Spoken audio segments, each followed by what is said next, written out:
ગાલલિયાવાડ પ્રાથમિક શાળા દાહોદ ખાતે સંગાત ચેરિટેબલ ટ્રસ્ટ દ્વારા અનાથ બાળકોને શૈક્ષણિક કીટનું નિઃશુલ્ક વિતરણ કર્યું. આજરોજ ગાલલિયાવાડ પ્રાથમિક શાળા દાહોદ ખાતે શાળામાં અભ્યાસ કરતા વિદ્યાર્થીઓ પૈકી જેમના માતા અથવા પિતા નથી તેઓની સેવાકીય પ્રવૃત્તિઓમાં સતત કાર્યરત એવા સંગાત ચેરિટેબલ ટ્રસ્ટ દ્વારા કુલ 38 વિદ્યાર્થીઓને દફતર, નોટબુક, ચોપડાઓ, pen, pencil, compass box, biscuit તથા અન્ય શૈક્ષણિક કીટનું નિઃશુલ્ક વિતરણ કરવામાં આવ્યું હતું.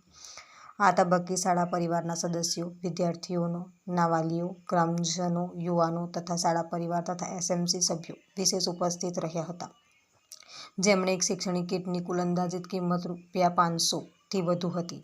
આ સમયે શાળામાં સંસ્થા પ્રમુખ હરેશભાઈ બિલવાડ, દાહોદ જિલ્લા પ્રમુખ ભાવસિંહભાઈ બિલવાડ, જિલ્લા મંત્રી મનોજભાઈ કટારા, સભ્યશ્રી જવસિંહભાઈ મોહનિયા, ચુનીલાલભાઈ મુનિયા, સંજયભાઈ, અનિલભાઈ, વિશાલભાઈ, પ્રેમકુમાર, પ્રેમ બિલવાડ વગેરે મિત્રો ઉપસ્થિત રહી પોતાના વરદ હસ્તે વિદ્યાર્થી મિત્રોને શૈક્ષણિક કીટ ભેટ આપી હતી, જેમાં પત્રકાર વિભાગમાંથી મહેશભાઈ બિલવાડ પત્રકાર તથા અરવિંદ નીનામા પત્રકાર, યોગેશભાઈ ચૌહાણ પત્રકાર વગેરે વિશેષ ઉપસ્થિત રહ્યા હતા. આ તબક્કે સમગ્ર શાળા પરિવાર વતીથી સૌ સેવા કરનાર તમામ મિત્રોનો હૃદયપૂર્વક આભાર વ્યક્ત કર્યો હતો.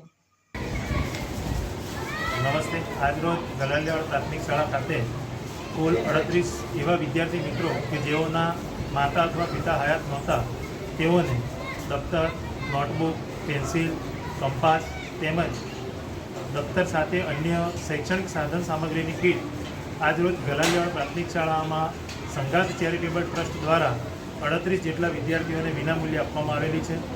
આ તબક્કે શાળા પરિવાર અનાથ બાળકો કે જેમણે માતા અથવા પિતાની છત્રછાયા ગુમાવી છે એ બધા માટે સંવેદના વ્યક્ત કરનાર સંગાત ચેરિટેબલ ટ્રસ્ટનો શાળા પરિવાર વતી હું આભાર વ્યક્ત કરું છું.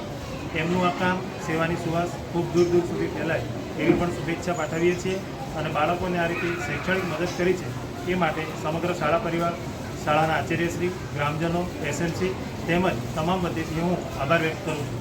સતીશ પરમાર, ગાલલિયાવાડ પ્રાથમિક શાળા, દાહોદ. ધન્યવાદ. વિસ્તારના પડેપણના સમાચાર જોવા માટે અમારી channel the Times of Mahisagar ન્યૂઝને લાઇક, શેર અને સબસ્ક્રાઈબ કરો.